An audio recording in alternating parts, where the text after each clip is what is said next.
What's going on, y'all? Tech Me out here, and I'm currently out and about with the homie Lex Mac, and also Everyday Cachet, who's behind the camera, and we're just testing out the Samsung Galaxy Note 9 against the iPhone XS Max. So we're gonna see how these two fare up against each other. Hit the like button if you're ready. Here we go. Yo. Ghetto. So I went out with my friends to grab some pictures again this time because typically this is when we use our phones, during moments like this and others, of course.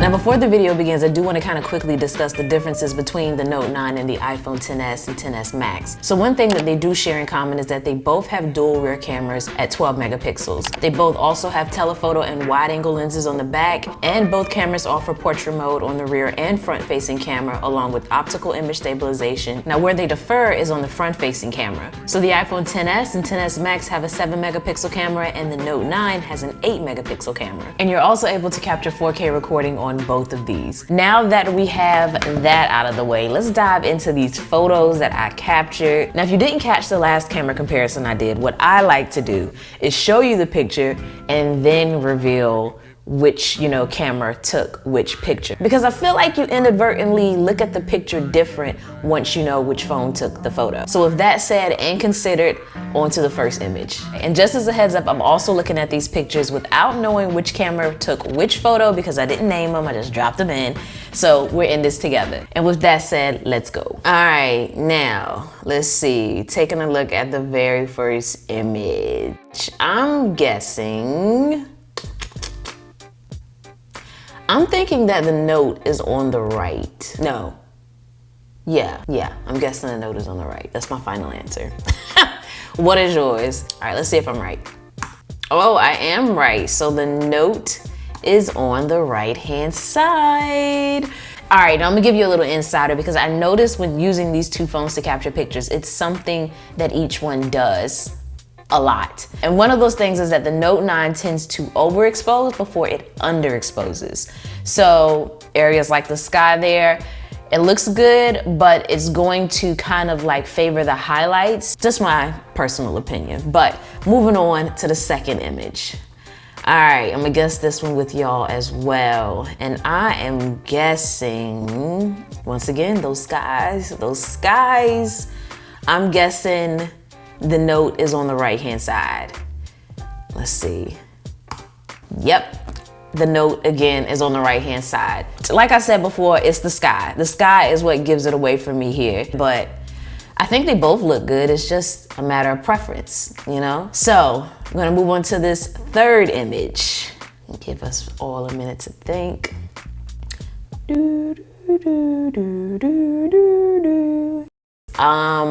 I'm guessing, once again, the Note is on the right side is what I would assume. Seems, I don't know, I would guess the right-hand side is the Note. Let's see if I'm right. Oh, I was wrong. Dang, I just knew that was the Note on the right. All right, next image. Before I reveal my answer, I'm gonna give you all a second again. Time's up. I'm guessing that the Note is on the right because, once again, those highlights, I know I was wrong in the last one, but this is just too overly exposed in areas in which it doesn't need to be. So I really feel like the Note is on the right-hand side. Plus, I noticed the Note tends to really sharpen the image. Sometimes sharpen it a little too much. Doesn't mean it's a bad picture, just something I noticed. So let's see if I'm right. Your girl is right again. The Note 9 is on the right-hand side. We did pretty good. I did pretty good. I don't know about you, but I did pretty good there. Moving on to the next one. Let's see. I'm gonna lean on the Note again being on the right-hand side. Yeah. It's very bright. That's why I think so. Man, I'm gonna stop playing. It's not fair. It's not fair to you guys. I'm wondering too if you all are noticing something similar about the way each phone captures an image. But yeah, Which one do you think looks more pleasing? Do you find that you're favoring one over the other? Let's move on to the next one. Which phone took which photo? For me, what's giving it away here is the way the image looks a little bit soft and a little bit sharp on the other. So I'm gonna lean with the Note 9 being on the right-hand side. Yeah, let's see. Yep, I got it right. So let's see. My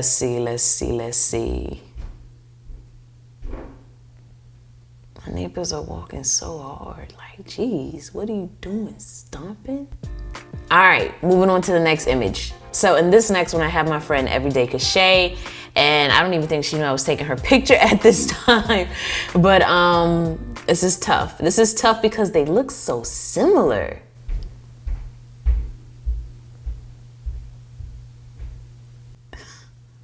Anyway, I think the iPhone is on the right-hand side. Wait, no, wait a minute. This is tough, man, this is tough. Okay, I'm gonna give you an answer. Yeah, I'm gonna say the iPhone's on the right and the Note 9 is on the left. Let's see. Oh! I got it right. Hey, okay. So what I used then to determine which phone took which photo is the fact that the image on the right is a little bit softer when you look at her face, and that's something I noticed the iPhone tends to do. We talked about, you know, the Note 9 sharpening the image a bit too much. But what was making me uncertain was the exposure of the table. It was a little bit too bright, which had me kind of questioning if the Note took that image. So that is how I got my answer. So we're just sitting here kind of cross comparing the photos that we took on both phones, and I gotta say, especially with portrait mode, I'm really surprised the Note 9 and the iPhone 10 are like neck and neck. It's a tough match, so I'm really interested to see how these are gonna fare on the computer and if I still feel the same way. But we'll see. I still do feel the same way. These images definitely came out great on both of these phones. It's really just a matter of which you like better. But in this particular image, this was portrait mode being used, and I like how both of them came out, but I do like the image on the left more. I like the way it handled the colors and the exposure. Everything just looks really good on it. It does on the right as well, but between the two, if I had to pick, I would pick the one on the left. In this next image, they look very similar, but just grabbed a picture of my drink. Now in this next photo, I just grabbed a picture of a sign outside because I wanted to see how it would handle the different lighting conditions. So yeah, something that some of you may not know is that I really struggle with posing for a picture. I'm a very candid person. I won't say I can't. I'm not the best at posing, I'll say. Yeah, we struggle. A lot of them, but there are a lot of them that are bad. No, give me the camera. Give me the camera. Alexis is gonna get you.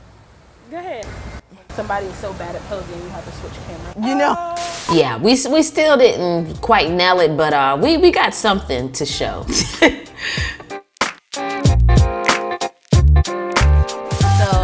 Just was like playing with the filter option when you're doing portrait mode on the iPhone XS Max. Not often do you find scenarios where I think it's cool to use this particular feature of it, but I don't know, what's this one called again? Destiny's Child. I mean, the filter.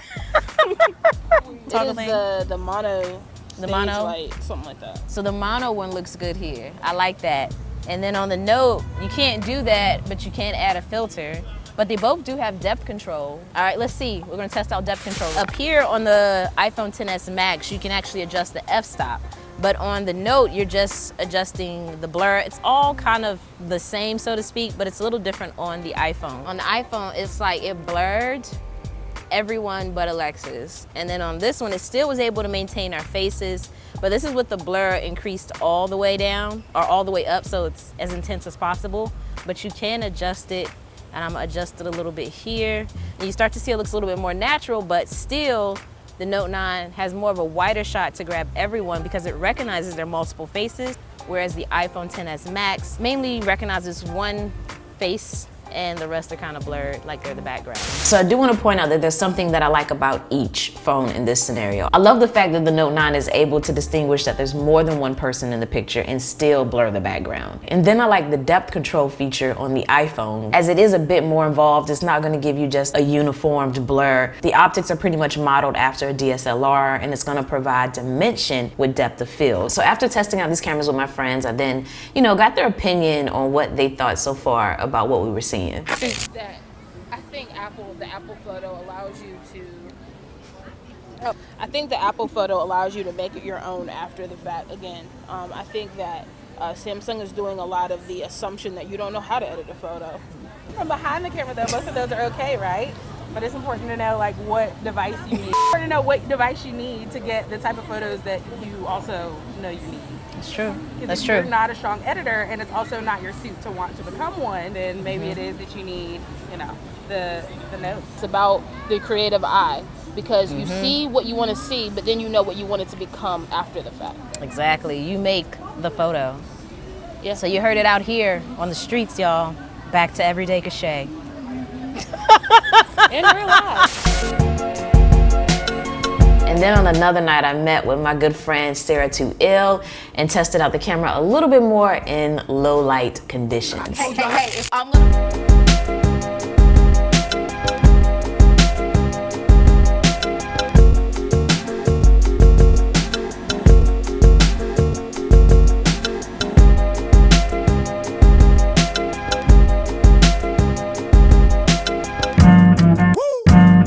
Yo.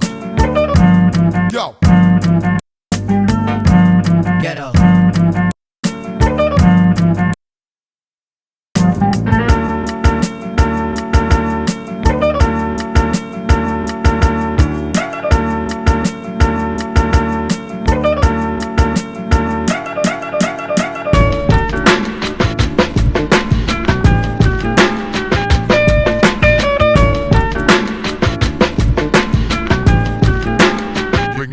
Bring it, give it. You can see it really overexposes the light here. It definitely favors the highlights in a video or photo on the Note 9. But I still like how it looks better on the Note 9, like the blacks are truer. I can deal with some overexposure here. Looking at this building, I think the one that looks more true to form to what I'm seeing in person is on the Note 9, especially when I'm looking at the bottom of the pillars, as that's pretty much how I see it in front of me right now. And I am using the rear-facing cameras. We're getting a little preview of how it adjusts to different lighting.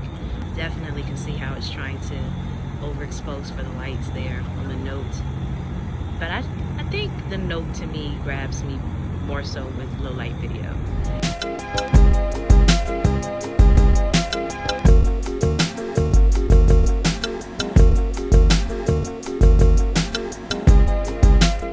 Walking, and we can get a preview of how it's stabilizing the video. I think they're both doing a fairly decent job. We're gonna get another shot of her coming by.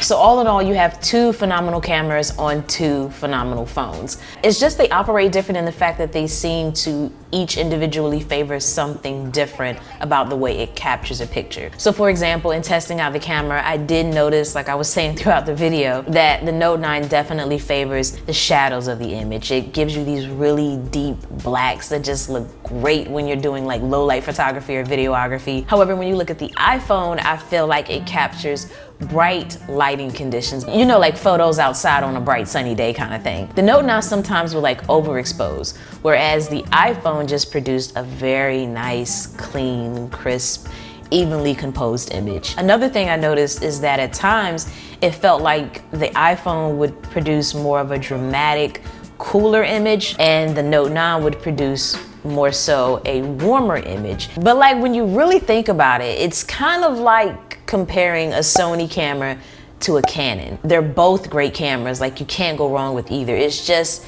we tend to choose one over the other for our own personal preference. So some people like Sony for the picture profiles and the color science, whereas other people like Canon because of the way it reproduces skin tones and it tends to have a better battery. But at the end of the day, you can't go wrong with either option. And I think That's kind of the scenario here as well with the phones. It just all circles around what you want your photos to look like. So I hope with this comparison, it gave you a little bit of insight on the cameras of these two, especially if that is like a deciding factor for which one you're gonna choose. But if you enjoyed this video and you are interested in subscribing, somewhere on the screen is going to be my face in which you can click on in addition to a video if you want to check out some more content. And as always, thanks for taking the time out to let me tech you out.